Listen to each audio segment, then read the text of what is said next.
The last time the Sacramento Kings defeated the Milwaukee Bucks, the Golden One Center did not exist. In addition to that, Malik Monk breaks a franchise record, and Domantas Sabonis breaks a franchise record on the same night. But all of that pales in comparison to an award that the Kings secured tonight that no other team in the NBA has. They took it from the Bucks, and I'll explain what it is right here on Locked On Kings. You are Locked On Kings, your daily Sacramento Kings podcast, part of the Locked On Podcast Network, your team every day. And now, ladies and gentlemen, it is that time for another episode of Locked On Kings.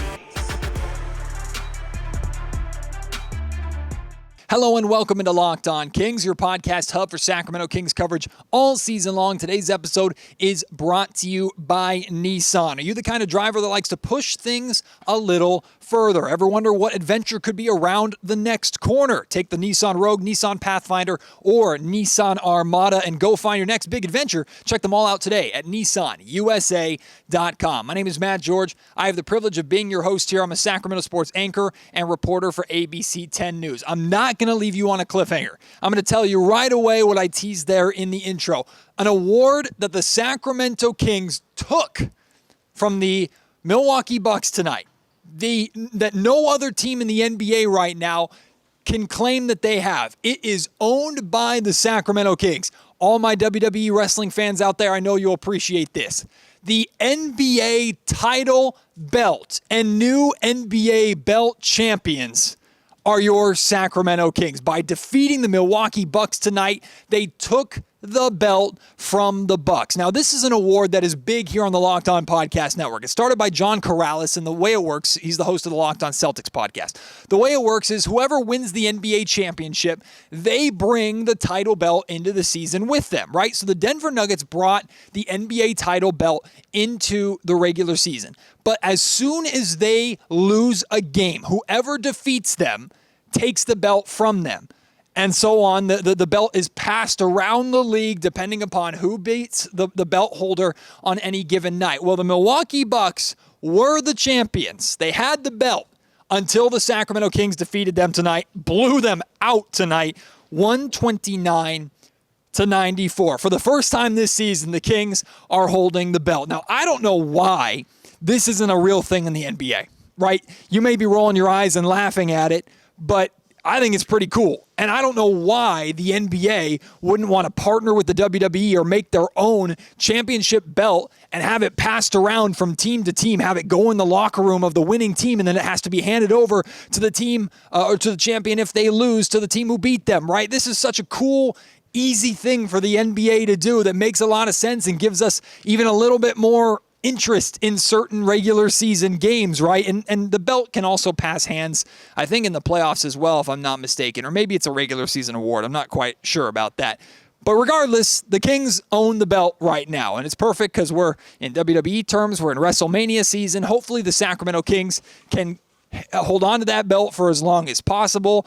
We certainly don't want to see the Kings lose the belt tomorrow night to the Los Angeles Lakers here in this building, right? And we'll, of course, get to that game later on in this podcast. But what do we want to talk about from this Kings blowout win over the Milwaukee Bucks? Three things that Mike Brown has talked a lot about over the course of this season, but especially recently. You know, all season long, I've talked about the balance of offense and defense, right? How does the defensive emphasis take away from the offensive side of the ball?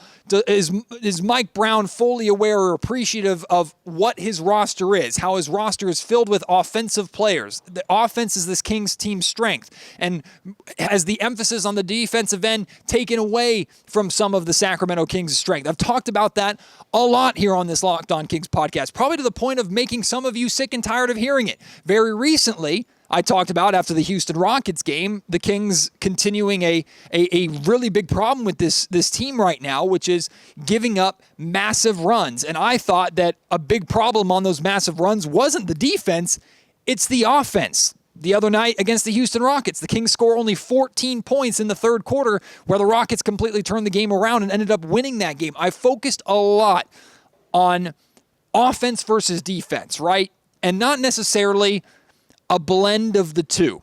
Well, Mike Brown spoke after the game tonight about things that the Kings did well tonight, parallel to things that he spoke about after the Rockets game that the Kings did not do well. 3 things that we're going to focus on in this blowout win for the Sacramento Kings. The first one, paint touches and sprays. This is a pillar of Mike Brown's offense. And even if he still focused largely on the defensive end after that Kings loss to the Rockets, I asked him a question after that game, and he talked about how the Kings are 3rd offensively since the All-Star break, but defensively they're back towards the bottom of the league. So naturally, he's still trying to focus on improving the defense, which makes complete sense. But one of the things he brought up when talking about the offensive inefficiencies that he's been seeing recently is that the Kings paint touches and sprays, which basically, I'll give you an example of what a paint touch and spray is. It's pretty self-explanatory. Essentially, let's say De'Aaron Fox attacks the basket, gets into the paint, touches the paint, draws the defense in, then sprays it out to an open catch-and-shoot 3 for Sacramento or an open perimeter shot. That's what a paint touch spray 3 is. That's what Mike Brown is looking for.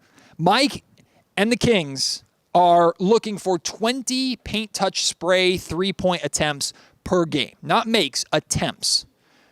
Since the All-Star break, Mike pointed out that the Kings are only averaging 11 per game. He said that's not good enough. They need to be better at that. They've taken a step back, even in games they've won since the All-Star break. Well, tonight, the Kings certainly got the message because the goal is 20, and the Kings had 20 of them tonight. They shot, according to Mike, 10 of 20, so 50%. On spray 3s. So that made Mike a very, very happy camper, and we could see how it being a pillar of Mike's offense, if the Kings are touching the paint and getting those open looks on a night like tonight where they're shooting the ball as well as they did, those shots are falling. The Kings shot 18 of 40, 45% from 3-point range tonight. Now, the number that I want to focus on is not the 18 made threes, although that's freaking phenomenal. It's the 40 shot threes. We've talked about a lot at times over the course of the season of the Kings sometimes being too reliant on the 3-point shot. And that is true at times. However, Whitey Gleason from Sacktown Sports 1140, he hosts the afternoon show, The Drive Guys with Kyle Draper.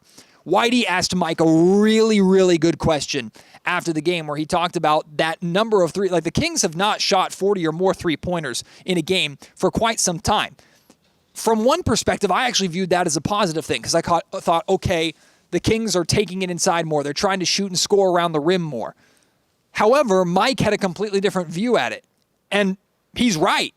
The Kings were not shooting as many threes because they were not getting as many looks from 3-point range as they want to get. They were not generating the type of 3-point shots that they want to generate consistently because the spray threes were down, meaning Mike is okay with the Kings taking 40, sometimes 50 threes in a game as long as they are the right kind of shot. Now, on some nights, they're not going to fall, and those nights are extremely frustrating for you and I to watch. They're frustrating for the Kings shooters. They're frustrating for Mike Brown to sit there, scratch his head, and go, we're getting open looks. Why aren't they falling tonight? Every team suffers bad shooting nights, right? The Milwaukee Bucks certainly did tonight, and we'll talk about that coming up here in just a second.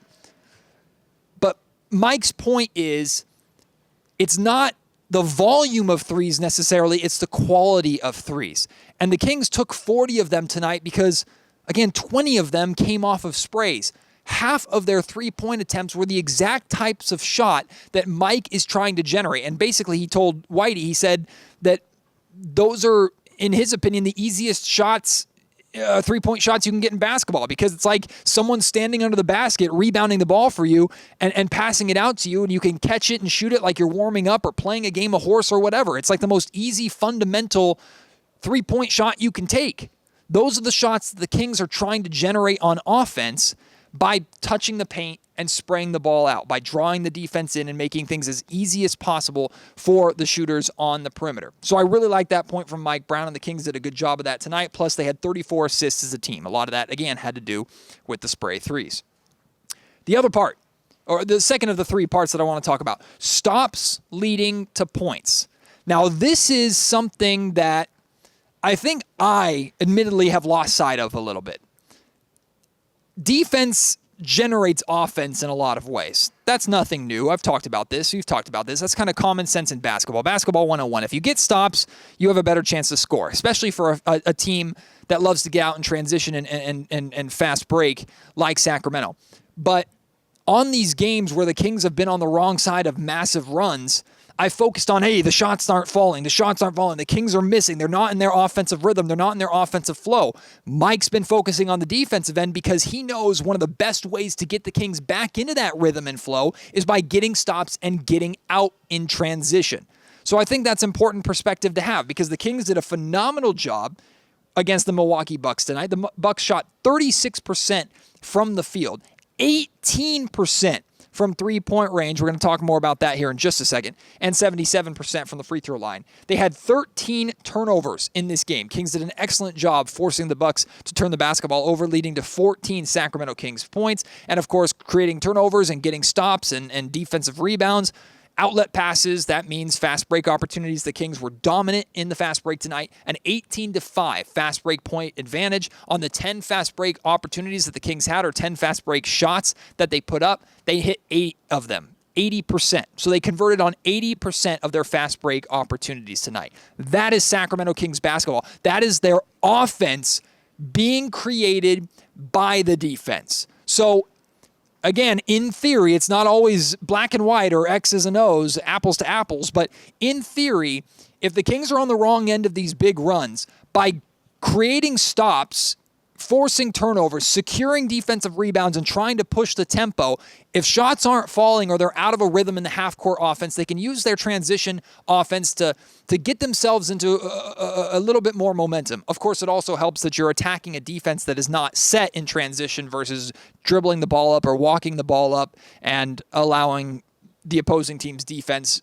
now with a bunch of momentum and a bunch of rhythm from the offensive end of the floor during their run, get set and play with energy on defense and continue to shut you down. So I think that's a really important perspective, especially for someone like me who has hit the offense versus defensive struggles of the Kings so hard and choose one or the other, or Mike's focusing too much on one over the other. I think that's really important perspective to have. Finally, closing out on threes. It's been no secret that the Kings have been, if not the worst, one of the top 2 worst three-point defenses in the NBA this season by a wide margin. Teams are coming to the Golden One Center or playing at home and shooting on average around 40% or higher from three-point range against Sacramento. The Kings have just been absolutely torn to shreds on the perimeter. Tonight, I thought the Kings did an excellent job, and Mike Brown commented on how good of a job Sacramento did on closing out and defending the three. Right? Mike talks about high fives. Basically, what high fives are, at least from my understanding of the term, a high five closeout is essentially meeting a shooter at the top of their shot and essentially acting like you're going to high five their shooting hand when you blow by them. Now, of course, you don't actually want to make contact with their shooting hand or run into their body because that's a foul and there's a 4-point play opportunity and stuff like that. Doug Christie talks a lot about you want to close out kind of to the side of them, right? You want to run out, close out, run past them, essentially high five them, but imagine like you're running at someone and someone's running at you, or it's like traffic going next to each other, and you want to like go right next to each other while meeting in the middle and high-fiving while you run past someone, right? That's the kind of image that I want in your head, or that you should have in your head of this. You want to close out to the side of your opponent so you don't hit them, put your hand up to essentially contest the shot as much as you possibly can, and without making contact with the shooter's hand, essentially act like and go like you're going to high-five the shooter, but then pull back or don't make contact at the last second. That's as good of a closeout as you can possibly have in the NBA. That's a fundamental closeout, and that's something that the Sacramento Kings have had struggles with. Well, Mike felt, and he was absolutely right, the Kings did an excellent job closing out on shooters tonight, and Mike made a really good point that I think is interesting. Number one, thank goodness a team came into the Golden One Center and struggled to shoot the basketball tonight. Thank God. I can't tell you the last time that's happened. It feels like every team comes into the Golden One Center and shoots the you-know-what out of the basketball. It just feels like it all the time. Even three-point or teams that aren't good at shooting the three. The Orlando Magic came into Sacramento earlier this year. The Kings beat them in overtime, but the Magic are not a good three-point shooting team, and they torched the Kings from the perimeter. It just feels like it happens all the time. Well, tonight, the Bucks shot 18% from three-point range, 7 of 39. Remember, the Kings just shot 18% from three against the Houston Rockets on Sunday. So it's nice to be on the right end of that for once. So, yes, the Bucks were missing shots. They were missing at times good looks. That being said, what Mike pointed out was if the Kings are establishing themselves and willing to put in the work, put in the hustle, put in the effort to close out aggressively and correctly, even open shots, that will affect. Because if a shooter is expecting that closeout to come, or if you set that standard that a shooter has to worry about throughout the night, mentally that can have some sort of impact even on open looks that an NBA team with the spacing and the ball movement is naturally going to generate, right? So those three things, paint touches and sprays, stops leading to points, and closing out on threes. Those were the three things that Sacramento did really, really well tonight, which translated to a Kings blowout victory over a championship contender in the Eastern Conference in the Milwaukee Bucks. Of course, we had to talk about Malik Monk, Domantas Sabonis, and their franchise record nights, plus Malik and De'Aaron Fox had a little fun at the expense of Bobby Jackson, former Sacramento Kings assistant coach. Of course, Kings legend, sixth man of the year here in Sacramento, back in the glory days, now an assistant coach with Nick Nurse and the Philadelphia 76ers. I'll play that audio for you here when we come back. Today's episode of the Locked On Kings podcast is brought to you by BetterHelp. Sometimes we all need the opportunity just to get something off of our chest. Big or small, certain things can really start to get to you. It's important to let that out, especially to someone who is unbiased on your life. Therapy, mental health, something very, very important to me. Also something way more important in the world of sports and in the NBA today than it was even 5 years ago, right? There are mental health specialists that help these players through the struggles and the pressures of not just NBA expectations, not just the struggles of what they deal with as fans, but being young people with a bunch of money, the temptations in the world, just different things that these guys deal with that we don't even think about.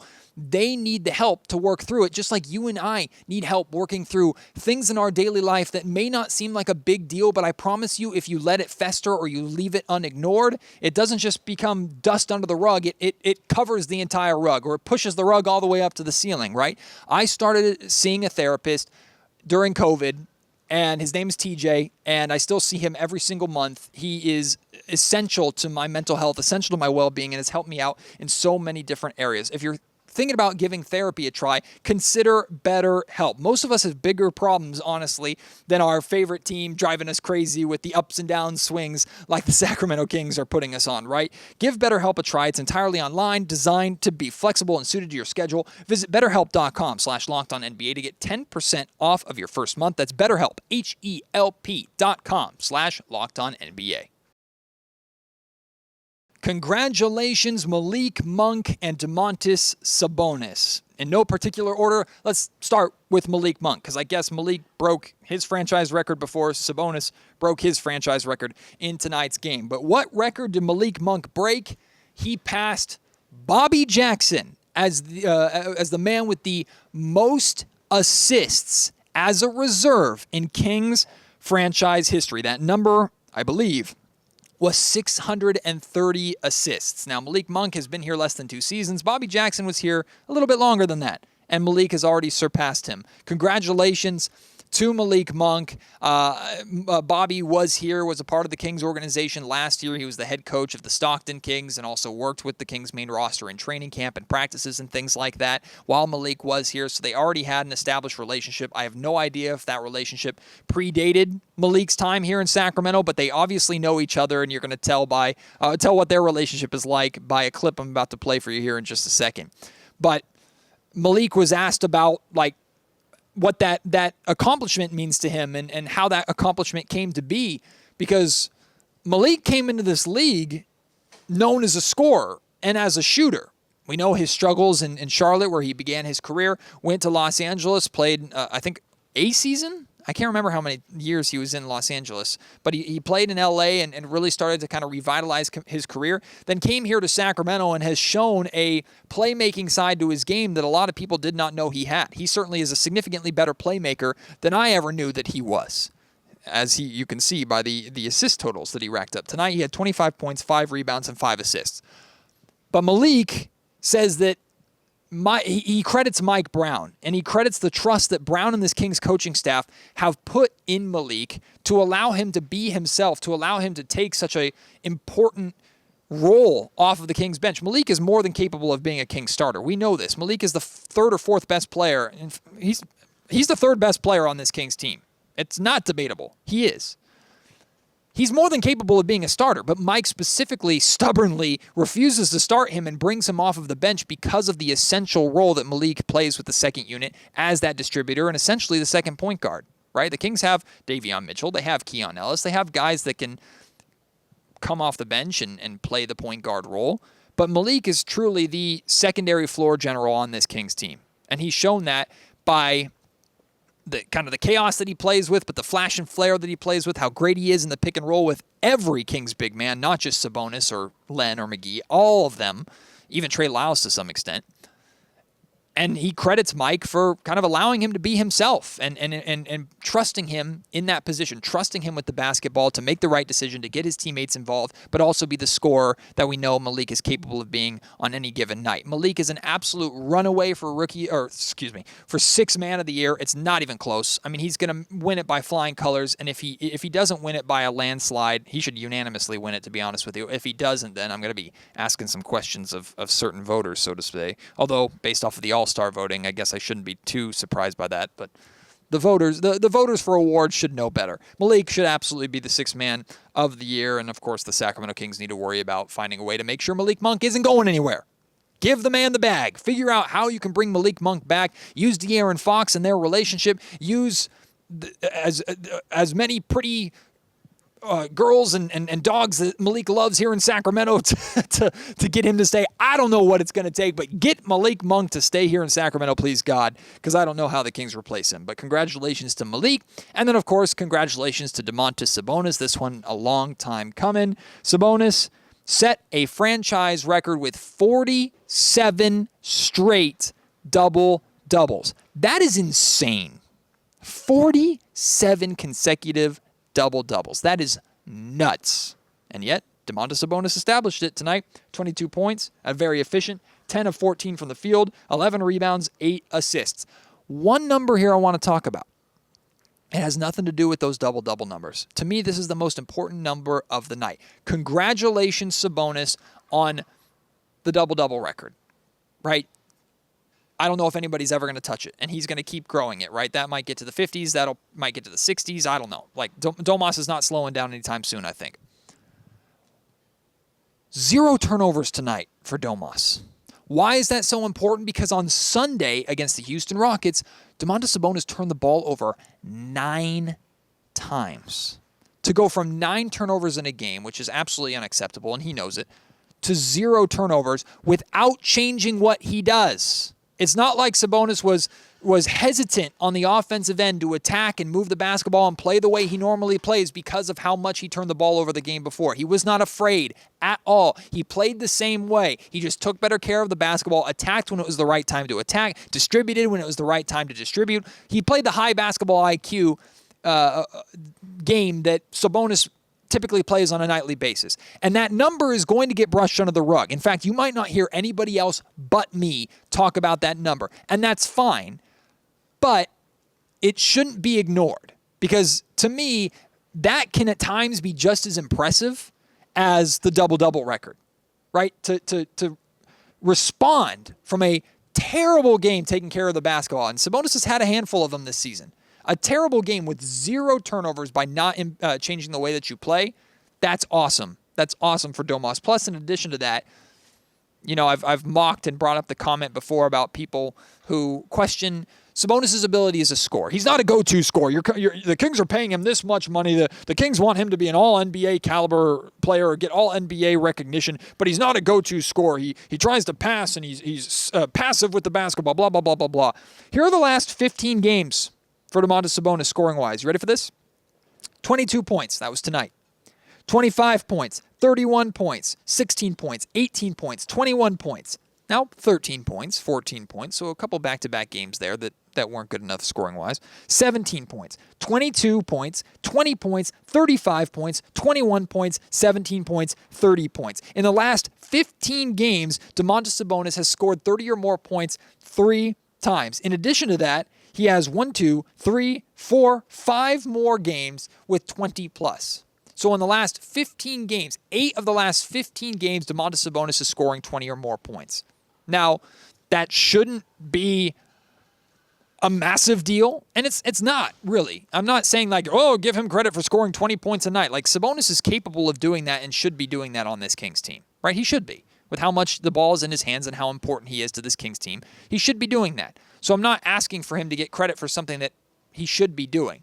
But I bring that up because if a criticism of his game is he doesn't look to score the basketball enough, right here in front of you, Domas is attacking, Domas is scoring, and the Sacramento Kings offensively, of course, are benefiting from that. After the game tonight, Malik Monk and De'Aaron Fox took to the podium. They both had some fun, kind of jabbing, some soft, friendly, fun jabs at Bobby Jackson after Malik broke that record, and De'Aaron Fox had some great things to say about Domantas Sabonis and his record as well. Yeah, I told Bobby I was going to beat him.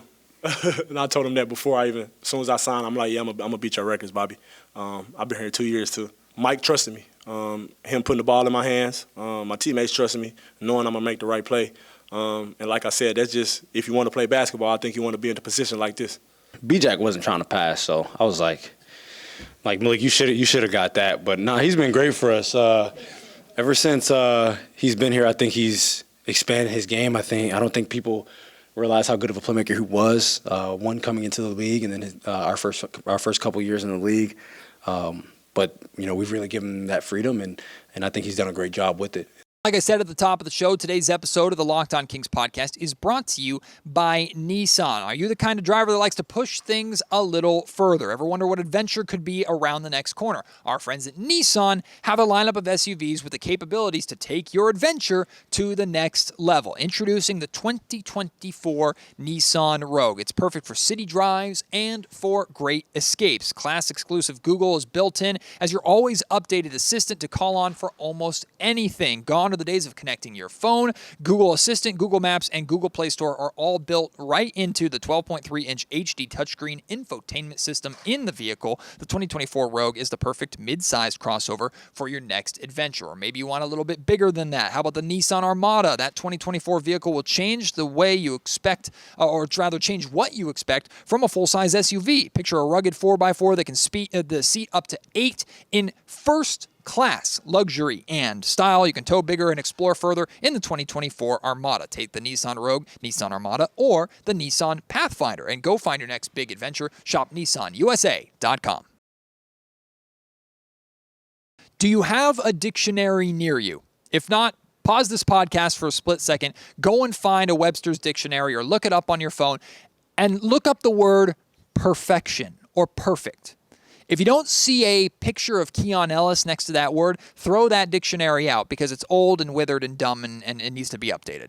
I'm joking, of course, but Keon Ellis, he remains perfect as a starter. Keegan Murray did not play in tonight's game, was out with a left ankle sprain. As far as we understand, it is nothing too severe or too concerning. The Kings more erring on side of caution as usual with Keegan, so he's expected to be fine. And I really thought defensively the Kings were going to struggle big time without Keegan because who in the world were they going to throw at Giannis and at times Dame? Well, the guy who took on the Damian Lillard assignment was Keon Ellis. And Keon Ellis is now 5-0 this season as a starter. 4 of those starts were replacing De'Aaron Fox as a point guard, and now one of those starts replacing Keegan Murray. Of course, he didn't play the 4. Kevin Huerter shifted down and played the 3. Keon Ellis started at the 2 spot. But regardless, when the Kings start Keon Ellis, they are perfect so far this season. Keon, 7 points, 4 rebounds, 2 assists, 3 steals tonight, and more importantly, Dame Lillard is going to be having nightmares of Keon Ellis tonight until the next time he takes the floor, because Keon locked up Dame tonight. There was no Dame time, not even remotely close. If Dame was pointing to his pocket watch or pointing to his wristwatch, that thing was broken and maybe hadn't been updated since daylight savings time or spring forward or whatever it's called, because Dame was bad tonight. 10 points, 2 of 10 shooting from the field. The Kings did not allow him to get in any sort of rhythm. Their team defense as a whole did an excellent job, but Keon Ellis took the responsibility of going one-on-one with Dame, and he absolutely excelled tonight. Keon is fantastic. Now, Kyle Madsen from ESPN 1320's The Insiders with James Ham.